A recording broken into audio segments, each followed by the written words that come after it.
dans la défiance et se dit, écoute, puisqu'il ne s'occupe pas de nous, nous on fait ce qu'on veut. Moi, je pense que dans ma lecture donc, de la société, c'est qu'il y a un gap énorme. Il y a vraiment un déphasage entre ceux qui gouvernent et ceux qui sont gouvernés. Vous avez une population qui fait à peu près de 70% de jeunes moins de 25 ans. Vous avez cette génération qu'on appelle la génération interactive. Vous savez, cette génération interactive, je pense que je l'ai déjà dit dès les années 2010, de faire attention à cette génération.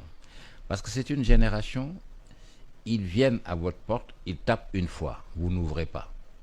Ils viennent, ils tapent deux fois, vous n'ouvrez pas. La troisième fois, ils démontent la porte. Ils ne tapent pas trois fois, ils démontent la porte. Et c'est une génération hyper informée, c'est la génération interactive. Ils sont plus informés que ceux qui gouvernent. Rien ne leur est caché. Ils comprennent exactement ce qui se passe. Avant, les politiques, ça marchait parce que il y avait donc il y avait donc la mauvaise compréhension des situations. Aujourd'hui, c'est totalement différent. Et les gens continuent à faire de la politique jusqu'à présent dans ce sens-là. Ils ne comprennent pas que le monde a changé, complètement changé. Ils sont dans des bulles de verre, ils ne comprennent pas que tout a changé. Cette jeunesse-là, qui n'a pas d'emploi, qui voient des gabégies pas possibles. Ils ne peuvent pas rester là, inertes.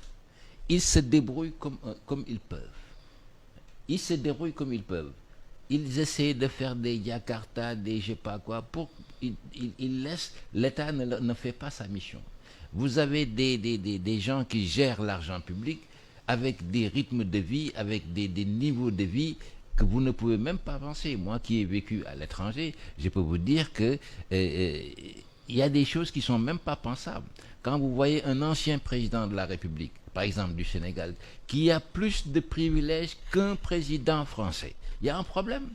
Vous avez donc des gens donc aujourd'hui au niveau de la sphère de ceux qui dirigent avec des budgets pas possibles. Il y a un problème très sérieux aujourd'hui de gouvernance. Et ce problème de gouvernance fait que ces jeunes qui sont excédés, qui voient donc ces opulences, qui voient ces trains de vie, voient des gens qui conduisent des voitures de 100 millions, de 100 millions, 200 millions, dans un pays qui est en déliquescence. Il y a un problème sérieux. Ces gosses-là, ils les voient. Ils voient leur rythme de vie, ils voient leur façon de vivre.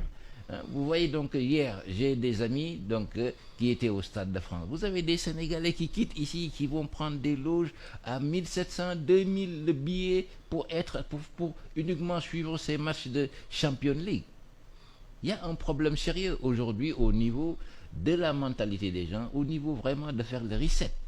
Parce que ce reset, si on ne le fait pas, le pays là va exploser. Moi, je peux vous le dire, ça va exploser parce qu'il y a trop de pauvreté et il y a trop de je m'en foutisme.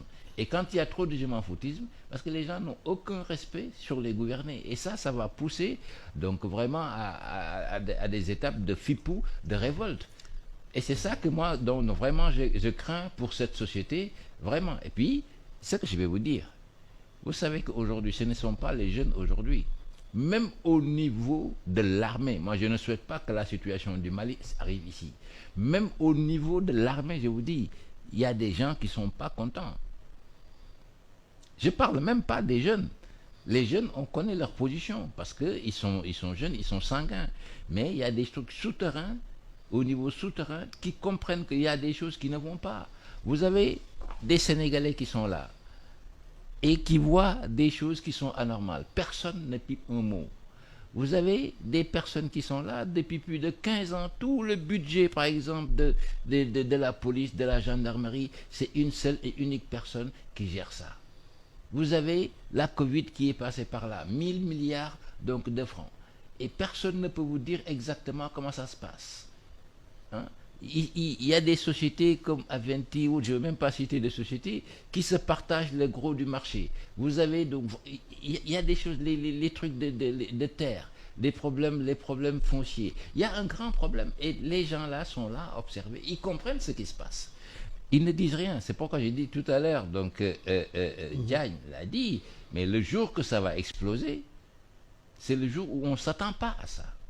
Ce qui s'est passé en mars dernier, ce n'était que l'ouverture. Mais la réalité, les réels problèmes, lorsque ça va exploser, ce sera tsunami. Parce qu'il y a un grand problème aujourd'hui. Mais justement,